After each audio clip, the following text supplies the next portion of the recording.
Assalamualaikum warahmatullahi wabarakatuh. Salam sejahtera. Kita jumpa lagi bagi Garasi TV.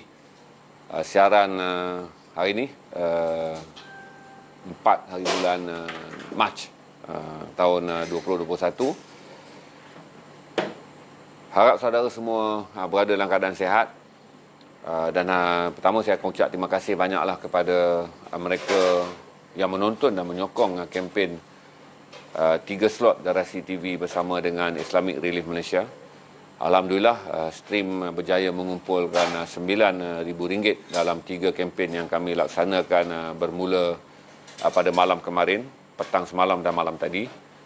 Alhamdulillah, walaupun tontonan kita berada dalam range 300 ke 400 saja, tetapi 5 ke 8% penonton yang menonton log, yang lain memberikan kata-kata semangat.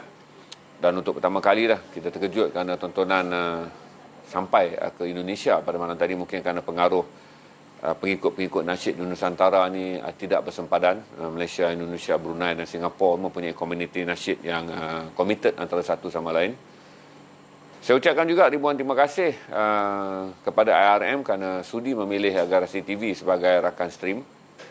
Terima kasih pada artis-artis terutama Saujana, saudara Nazri Hisham, dan juga kaki tangan ARM yang datang dan bertungkus lumus membantu kami untuk menjayakan stream ni. Begitu juga anda semua, mereka yang semalam saya semak balik dengan button share, keep pushing. Walaupun kita tahu setiap kali kita membuat program-program yang kurang dia punya nilai hiburan, angkanya agak rendah, tapi ini adalah risiko yang perlu kita ambil dan saya tak anggap risiko pun. Ini adalah apa yang telah kita jangkakan dan dia adalah jangkaan yang baik, walaupun saya menjangkakan boleh mengumpulkan RM12,000 tetapi hanya mencapai RM9,000. Tapi tak apa, sebab Garasi mempunyai dana kebajikan bulanan berjumlah RM4,000. Jadi dana kebajikan bulan Mac yang diperolehi hasil keuntungan yang saudara beli barangan di Garasi itu, kita serah kepada RM. Ini membolehkan RM menutup akaun rally amal pack makanan Ramadan untuk tahun ini. Kita berjaya menyumbangkan RM13,000. Syukur Alhamdulillah. Moga ini menjadi berkah. Moga keikhlasan ni Allah terima sebagai satu ibadah. Selain daripada menyelesaikan kerja dunia, membantu saudara-saudara seagama kita dekat ataupun jauh untuk meraihkan Ramadan dengan nasi ada dalam pinggan untuk sesi berbuka dan bersahur. Dan selain itu juga memberikan juga kita ruang untuk berfikir sejenak sambil menderma mengenai apa yang disebut sebagai umat silaturahim. Saya selalu mengingati pesan yang disampaikan oleh Ustaz Don kepada saya, iaitu pertama, sentiasa sampaikan salam, berilah makan kepada orang miskin, panjangkan silaturahim, dan keempat, bersolat malam ketika orang lain tidur. Tapi yang keempat tu saya selalu anggap kata jadikan dia sebagai silent action. Tapi 1, 2, 3 sampaikan salam, berilah makan kepada orang yang lapar, dan ketiga adalah panjangkan silaturahim. Saya fikir itulah manfaat yang terbesar apabila sistem digital datang, streaming datang. Kerana streaming dan digital boleh membantu kita untuk mencapai 3 matlamat yang paling diminta oleh agama Islam, yakni menyampaikan salam, memberi makan kepada orang miskin, dan ketiga adalah memanjangkan silaturahim. Ya, syukur Alhamdulillah, di tengah-tengah kesibukan kami mengejar jualan, kami berjaya mengakhiri Februari dengan banyak kempen stream buku dan memulakan Mac dengan kempen kebajikan dengan membantu IRM sebagai rakan yang pertama. Dan malam esok kita akan mula stream buku dengan Piam Habib akan memulakan acara pada pukul 9 malam, diikuti oleh Sabri Yunus dan Angelina Tan akan memulakan acara pada pukul 10.30. Manakala pada mulai pukul 12 malam hingga 3 pagi anda akan mendapat stream jualan bandel daripada Garasi dan rakan-rakan bandel. Ramai tu INSK apa semua akan turun selain daripada rakan-rakan bandel yang sedia ada. Kita ada beberapa rakan yang akan datang menyertai stream untuk memeriahkan lagi supaya stream 48 jam ni dimeriahkan dengan buku dan dimeriahkan dengan jualan bandel. Untuk makluman saudara pula, pada hari Sabtu, kita akan stream awal dengan jualan pagi pada pukul 10 hingga 12 oleh orang-orang bandar. Tapi 12 hingga 1 saya akan memulakan kempen untuk host program buku bersama sebuah syarikat penerbitan kecil beroperasi di Ceras, iaitu Caterpillar.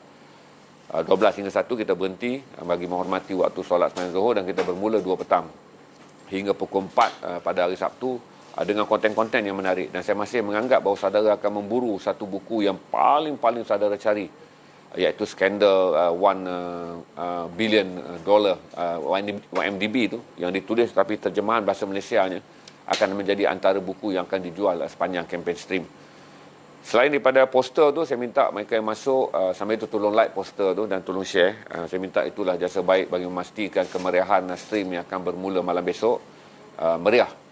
Selain saudara boleh membeli buku, option barangan-barangan pun banyak. Garasi sendiri akan menurunkan banyak barangan-barangan item tetapi dengan harga diskaun bagi memeriahkan lagi stream ini. Kerana kita tak mampu stream 48 jam buku, maka kita stream 12 slot untuk jualan buku dan 8 slot untuk jualan bundle. Tuan-tuan dan perempuan, kita ada berapa orang view petang ni? 234. Share untuk saya kongsikan beberapa benda yang menjadi isu untuk saudara lebih faham. Pertama adalah program imunisasi vaksin COVID-19 fasa 1 telah bermula. Ini banyak yang masih belum jelas tentang perkara ni. Hinggalah semalam saya jangka kita telah menyuntik 57,000 orang. Saya jangka by hari ini rasanya kemungkinan angka tersebut telah mencecah 80,000. Siang ni kalau kita terima laporan mungkin telah, petang nanti kita terima laporan mungkin telah mencapai 100,000. Kerana 7,000 vaksinator telah pun disuntik dan sekarang vaksinator mula menyuntik mereka yang berada dalam barisan depan. Saudara pun dah tahu angka-angkanya bahawa yang berada di dalam barisan depan ni 127,000 adalah kaki tangan Kementerian Kesihatan yang berada di barisan depan. Itu tidak semua kaki tangan Kementerian Kesihatan disuntik, hanya mereka di barisan depan. Daripada jumlah lebih kurang 240,000 kaki tangan Kementerian Kesihatan, hanyalah 127,000 orang yang akan menerima suntikan. Anggota polis saya rasa keseluruhannya lebih kurang 108,000 anggota polis akan menerima keseluruhan suntikan. Angkatan tentera adalah mereka yang hanya terlibat di barisan depan. Bomber saya rasa semuanya akan menerima suntikan. Rela semuanya akan menerima suntikan. Immigration saya rasa mereka yang berada di barisan depan yang berurusan dengan kaunter yang membabitkan orang ramai akan menerima suntikan. Jadi tuan-tuan dan perempuan, jangan merasa sangsi dan jangan merasa aneh tentang suntikan ni. Untuk saya beritahu pada saudara, kalau saudara Google dan carilah di mana-mana pun, di negeri-negeri yang telah dilanda, di negara-negara yang telah dilanda wabak ni dengan teruk, terutamanya Amerika Syarikat, UK, Jerman, Itali, France, Kanada, tak ada kumpulan palatau-palatau ni yang bercakap pandai mengenai vaksin, kerana mereka telah menerima impak yang sangat parah. Kerana semua rakyat negara-negara ini tahu berdegil dengan vaksin ini bererti mereka menjerumuskan diri mereka dalam kemelut yang lebih hebat. Maka gerakan-gerakan anti vaksin COVID-19 di negara-negara maju tidak berjaya muncul kerana rakyat berada dalam keadaan mahukan suntikan vaksin. Untuk pengetahuan saudara, setakat hari ini hampir 2 juta rakyat Malaysia telah mendaftar di MySejahtera untuk bersetuju menerima vaksin. Itu angka yang sangat baik. Dan saya jangka dalam tempoh sebelum suntikan awam bermula pada 1 hari bulan April, kemungkinan angka ini telah mencecah 10 juta orang. Berdasarkan itu kita boleh faham momentum rakyat Malaysia yang mahukan suntikan ini adalah tinggi. Kebiasaannya orang-orang yang bersetuju akan mendiamkan diri. Yang memekik yang biasanya adalah orang yang tidak bersetuju. Hanya anjing yang kakinya terikat ataupun jatuh dan longkang saja yang akan menyalak. Manakala ayam yang mana berada di atas pohon atau di dalam reban dalam keadaan yang selamat akan berdiam diri. Jadi kita faham kumpulan anti vaksin adalah mereka yang antisosial, yang tidak mahu yang tidak mempunyai sifat. Macam saya kata semalam tuan-tuan, kita adalah warga negarawan apabila kita menjadi suntikan vaksin. Dia bukan tentang soal kepentingan diri ataupun soal kita percaya atau apa tidak. Soalnya adalah kita menyertai negara kita dalam satu peperangan, dan peperangan ini tidak memerlukan kita mengangkat senjata. Dia perlu hanya mengangkat bau saja untuk disuntik. Soalannya sama juga apabila ibu bapa kita melepaskan anak-anaknya dulu. Nenek moyang kita melepaskan bapa-bapa kita yang pernah menjadi angkatan tentera dan polis pergi ke dalam barisan perjuangan ketika menentang komunis. Mereka berfikir, buat apa mati ketika orang lain sedang berehat? Kenapa kamu pergi bekerja dengan gaji yang tidaklah besar? hanya untuk mempertahankan negara, sedangkan orang lain menikmati gaji yang besar tanpa perlu berjuang untuk negara. Tetapi pada waktu itu, nenek moyang kita mempunyai semangat menghantar anak mereka ke medan perjuangan menentang komunis untuk membolehkan negara ini bebas daripada ancaman komunis adalah satu perjuangan patriotik. Tuan-tuan, nenek moyang kita membuat keputusan untuk menghantar ibu dan bapa kita, bapa saudara kita, saudara yang lebih tua, pergi ke medan perjuangan untuk memberi nyawa. Kerana setiap kali mereka menyertai Angkatan Tentera, terutama pada tahun darurat yang hebat, tahun 74 tu, hinggalah tahun 89, sebelum perjanjian Haknya yang menamatkan operasi komunis, nenek moyang kita telah menghantar bapa dan juga bapa saudara kita menyarung uniform untuk mati. Kerana mereka tahu bahawa pertempuran pada waktu itu kadar kematian adalah sangat tinggi. Keupayaan pengganas komunis pada tahun 74 sangat luar biasa. Tapi mereka memilih untuk menyerahkan nyawa anak-anak demi apa yang disebut sebagai cinta negara. Ini sampai giliran kita, tuan-tuan. Saya menghantar diri saya. Saya akan menghantar anak-anak saya atas pengaruh saya sebagai ibu bapa untuk menyuntik. Sebagai tanda generasi baru, dengan perjuangan baru, dengan nasionalisme baru, kita menyumbang kepada negara dengan menyerahkan hanya bau untuk disuntik. Tuan-tuan dan puan-puan, apabila nenek moyang kita membuat keputusan untuk menghantar anak-anak mereka dan juga bapa-bapa saudara kita ke medan juang untuk bertempur, mereka melihat angka kematian yang tinggi. Berarti tidak ada seorang pun pada tahun 70-an menghantar anaknya ke medan perjuangan tanpa mengetahui peristiwa Gubel telah mengorbankan tentera dengan kemaluan dipotong oleh pihak komunis. Kemaluan dipotong oleh pihak komunis. Dia bukan rahsia. Semua ibu bapa tahu bahawa itulah nasib Angkatan Tentera apabila mereka tewas ataupun tuntas di tangan komunis. Tapi ibu bapa kita dengan pendidikan yang sangat terhad tetap berpegang agama, bangsa dan tanah air. Itulah yang menjadikan mereka menghantar anak-anak mereka, walaupun itulah anak yang ibu kandung 9 bulan lahir, dibesarkan, diberi susu, dijaga dan akhirnya dihantar ke medan berjuang yang belum tentu pulang. Dan beribu, tuan-tuan. Yang pulang, yang tak pulang beribu, yang berpuluh ribu lagi pulang dengan macam-macam kecederaan. Dan hingga hari ini, tuan-tuan, generasi yang kehilangan kaki, generasi yang kehilangan tangan, kehilangan pendapatan, membawa parut, kehilangan penglihatan, membawa parut di seluruh badan, masih ada di sekitar kita. Jadi tuan-tuan, untuk cucuk vaksin COVID-19 sebagai perjuangan tanda kita adalah warga negarawan bagi memastikan negara kita mempunyai apa yang dipanggil sebagai komuniti berperisai, komuniti yang kalis vaksin ataupun dipanggil komuniti vaksinisasi. Kita hanya perlu menyerahkan bau dan risikonya tuan-tuan hanya ada ruam dan pening lalat. Mabuk walaupun sebentar, maybe 3 hari akan berada dalam keadaan tidak selesa kerana suntikan imunisasi akan menghasilkan beberapa kesan sampingan. Itu je, tuan-tuan. Itulah yang sekarang ni dijerit-jerit dan dilaungkan oleh kumpulan anti vaksin ketika negara memerlukan kita pergi dan berjuang untuk memastikan ekonomi negara ini, keadaan kesihatan negara ini dan imej negara ini di mata dunia dianggap sebagai warga yang bersedia untuk menghadapi perang vaksin 19, menghadapi peperangan COVID-19. Jadi beza, tuan-tuan, ambil fikir apa yang mak ayah kita yang kononnya tak pandai, tuan-tuan. Mak ayah kita yang kononnya hanya belajar, ayah saya belajar darjah 2 je, mak saya tak bersekolah. Mak saya belajar membaca daripada kakak saya. Tapi masih berbangga. Sentiasa bercerita tentang saudara mara kami yang menjadi Angkatan Tentera. Bapa mertua saya berkahwin dengan seorang isteri yang bapaknya tak pernah berada di rumah hinggalah dia berusia 12 tahun. Kerana menjadi perisik intelijen untuk membawa keluar komunis daripada hutan. Saya fikir atuk mertua saya, walaupun saya tak pernah bertemu dengannya, telah memilih, walaupun dia adalah pendatang daripada Pakistan dan bapa mertua saya adalah generasi pertama Pakistan yang dilahirkan di negara ini. Dia datang dengan berpegang kepada di mana langit, di mana bumi dipijak, di situ langit dijunjung.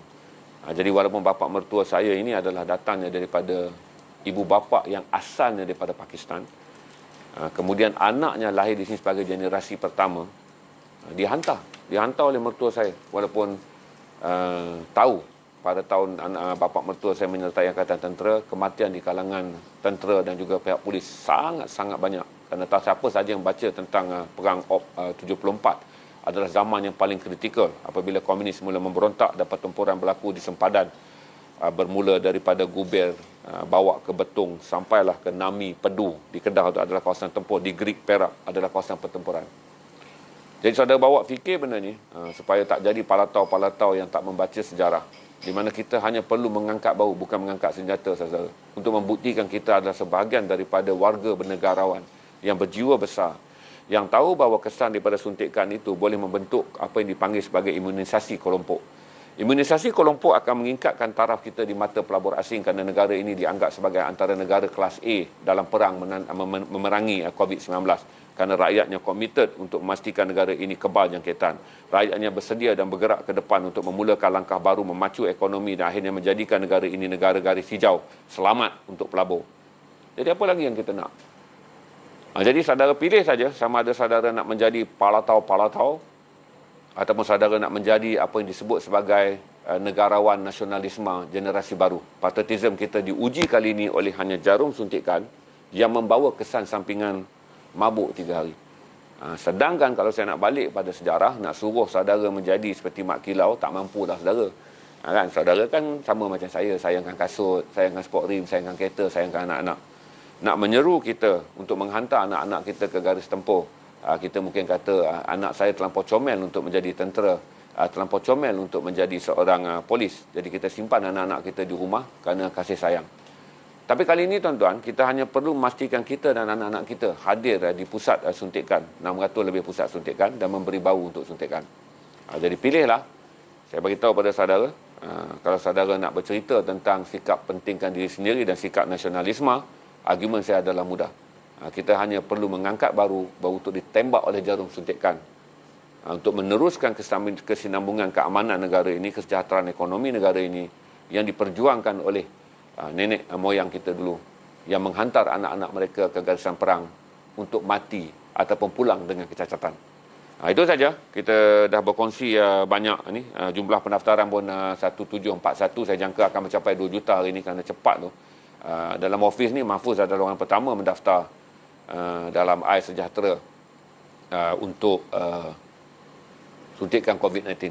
Mahfuz adalah orang pertama. Dia bagi tahu kat saya cepat-cepat je dia daftar bila pendaftaran dibuka. Kemudian saya bagi tahu bahawa bagi anda telah jelas siapa yang tidak menyuntik tidak akan mendapat sijil pintar vaksin. Berarti sijil digital anda tidak akan dapat. Bila anda tidak mendapat sijil digital vaksin yang akan dikeluarkan oleh kerajaan secara filing digital, di mana sijil digital inilah kemudian yang akan saudara gunakan membolehkan sekiranya mana-mana mall memerlukan sijil digital untuk membenarkan saudara masuk ke kawasan mall, iaitu melalui scanning MySejahtera. Mana-mana pawagam, mana-mana tempat perhimpunan orang ramai, mana-mana ke restoran. Malah kalau ada orang buat kenduri pun, dia mengundang saudara dengan nota di bawah. Pastikan anda memiliki sistem digital vaksin MySejahtera. Janganlah saudara meroyan pada waktu itu. Untuk pertama kali saya beritahu pada saudara dah dulu, apa yang saya jangka telah berlaku. Arab Saudi telah mengeluarkan langkah pertama. Hanya mereka yang memiliki sijil digital vaksin COVID-19 di bawah usia 60 dibenarkan menunaikan haji tahun ini. Berarti haji akan kembali, musim haji tahun ini akan dijangka kembali seperti biasa. 1 ataupun 1.5 juta umat Islam akan kembali ke Mekah kerana Arab Saudi yakin bahawa pemvaksinan di kalangan negara-negara Islam akan mencapai angka yang cukup untuk mereka menerima 1.5 juta ke 2 juta jemaah seperti setiap tahun. Tapi mestilah mempunyai sijil pintar tanda divaksinkan. Itu adalah langkah pertama untuk menunjukkan di mana orang yang anti vaksin akan berada di dalam dunia ni. Tak apalah kalau saudara boleh jawab kepada Allah, aku walaupun banyak duit tidak datang menghadapmu di rumah suci kerana aku tidak divaksin. Kalau diterima, ambillah benda tu sebagai ialah selamat. Tetapi sekiranya jawapan tu dah menyebabkan diledakkan dengan rotan 7 hasta tenggelam ke dalam perut tanah, bawa fikirlah sendiri. Kerana apa? Tidak menunaikan haji kerana saya tidak percaya kepada vaksin. Terpulanglah tu. Ulama' belum keluar fatwa lagi tuan-tuan. Munkar dan Nakir akan menerima atau tidak jawapan tu. Nanti bawa fikir dah cerita kemudian nanti. Pergi ke Facebook, tak Zul tanya. Datuk Zulkifli Al-Bakri Mufti tanya. Tanyalah mufti-mufti yang berani jawab. Apakah jawapan saya tidak percaya kepada vaksin yang diagendakan oleh Yahudi dan diagendakan oleh Illuminati dan juga kumpulan Freemason akan membolehkan dijadikan jawapan kenapa saya mampu dan banyak duit tetapi tidak menunaikan haji. Itu pula kalau fikir kemudian saya malas nak pergi panjang kat bab tu. Berarti Malaysia juga telah menyatakan kita akur kepada Arab Saudi. Berarti tabung haji akan mula memproses mereka yang akan memohon dalam senarai haji tahun ini mestilah menyertakan sijil pintar vaksin.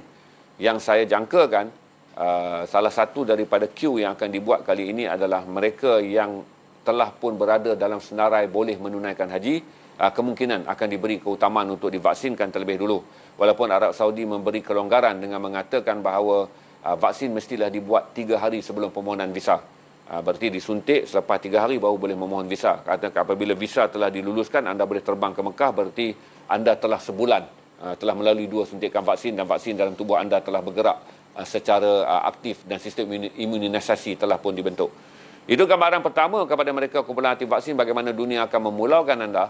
Okey, anda ini betul-betul masuk gua ni, bukan Liverpool, bukan GGU, dia panggil vaksin pool ataupun gua vaksin.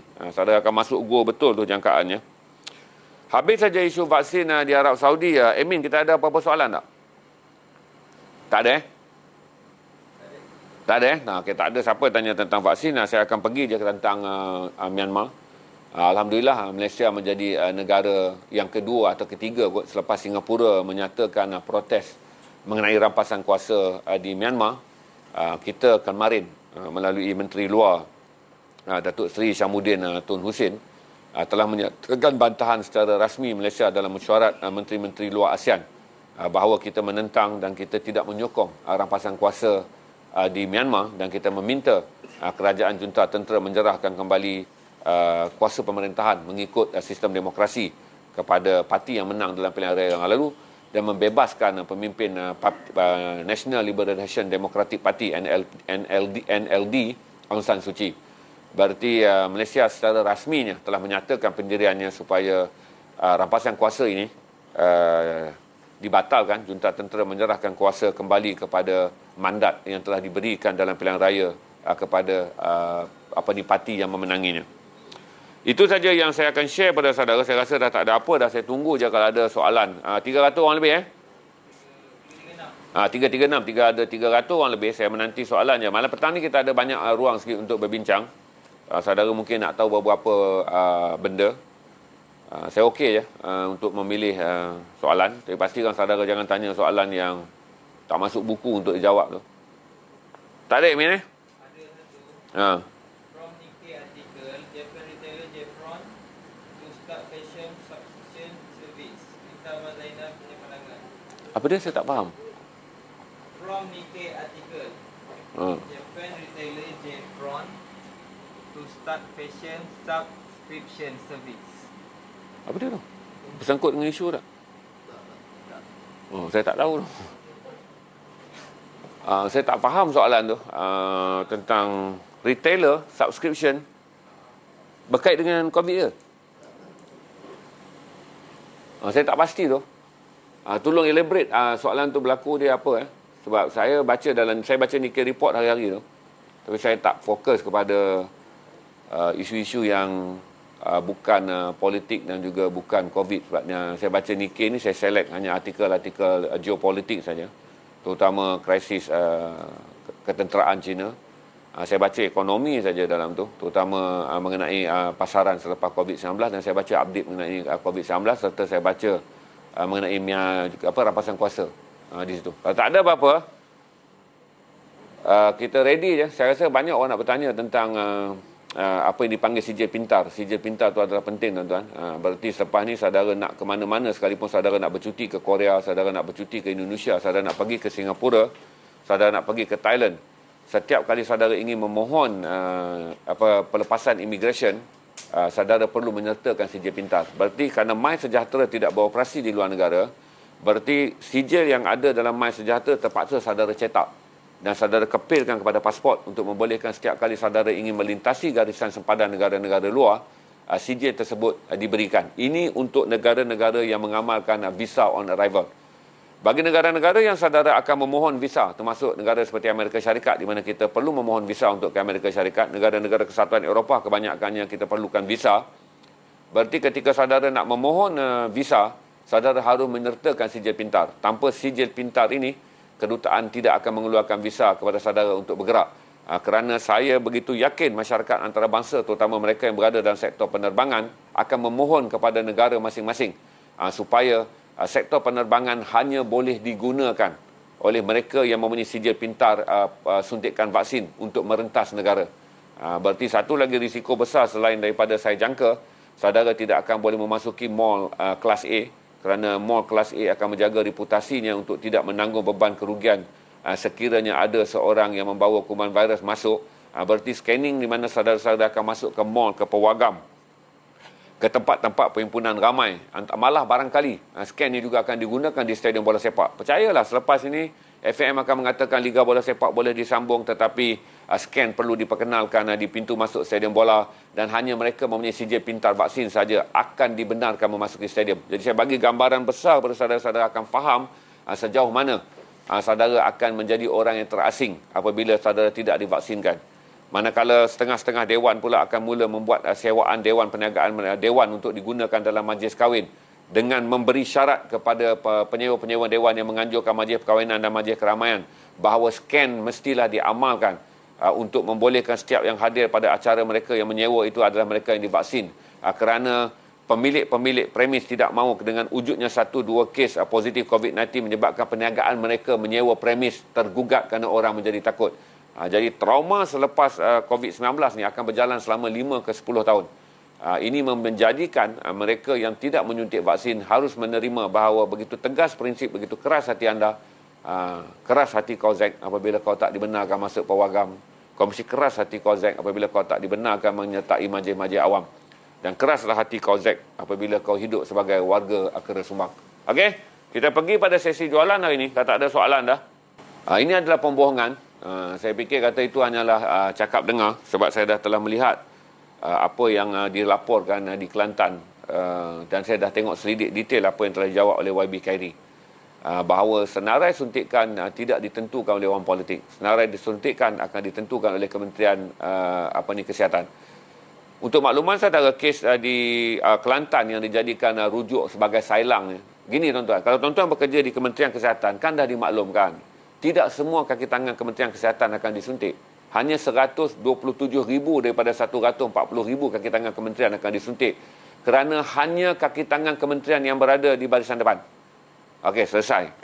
Permohonan vaksin apabila dibuat, dia akan didaftarkan dalam iPintar. Berarti kerajaan akan dapat melihat siapa yang sebenarnya disuntik. Kalaulah saya menjadi doktor, saya menyuntik satu orang, kemudian iPintar yang dibaca dalam sistem yang berada di Kementerian Khairi Jamaluddin menunjukkan orang ini tidak berada dalam rangkuman 500,000 yang pertama yang akan disuntik, tidak berada dalam rangkuman 9.4 juta orang yang akan disuntik. Saudara baca tak apa yang ditulis oleh Datuk Dr. Adham Baba?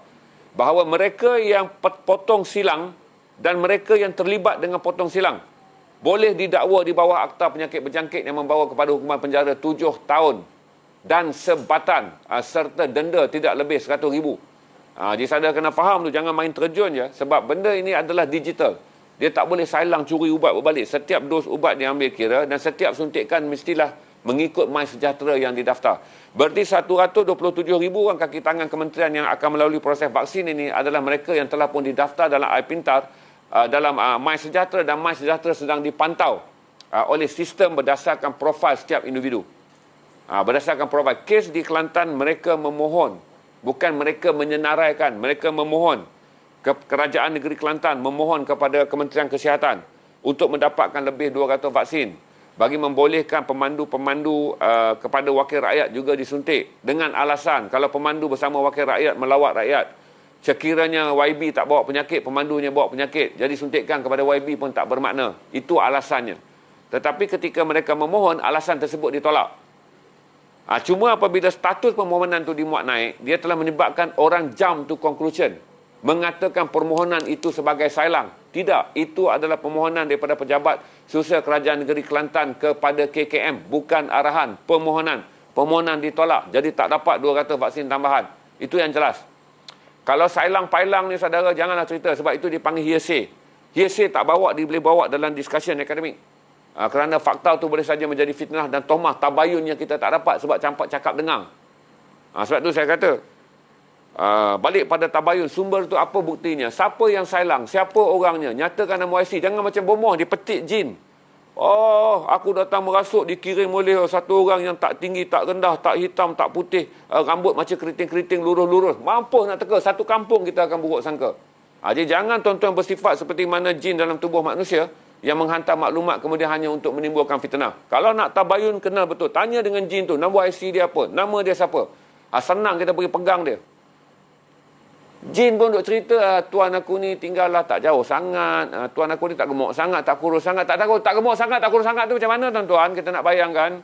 Tuan aku ni yang hantar aku ni tak putih sangat, tak hitam, tak putih sangat, tak hitam sangat, macam mana? Kalau kau dah tahu tuan kau, bagi tahu nombor IC dia. Senang kita pergi. Ni tuan dia Zainal Rashid bin Ahmad, IC gari pegang.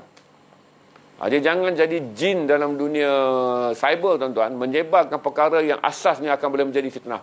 Sebab saya cerita secara teknikal untuk saudara faham bahawa nama setiap orang yang naik dalam sistem ini adalah nama yang berada dalam Ais Sejahtera. Berarti pertama 500,000 yang akan disuntik adalah barisan depan, didaftarkan oleh pihak polis. Bagi kaki tangan yang mereka senaraikan akan berkhidmat di barisan depan. Berarti mereka yang berkhidmat dalam sektor awam ataupun sektor perkhidmatan dalam pejabat, dalam barisan Kementerian Dalam Negeri tidak akan disuntik. Angkatan Tentera, hanya mereka yang terlibat membantu polis dalam operasi saja yang akan dapat. Jadi orang-orang yang bekerja dalam sektor perkhidmatan belakang yang tidak berdepan dengan masyarakat tidak akan disuntik. Sebab tu saya kata kaki tangan Kementerian Kesihatan jangan marah. Hanya 127,000 orang saja yang akan disuntik. Tak timbul ni, soalan ni adalah fitnah semata-mata kerana berpunca daripada kajian di Kelantan dah jelas.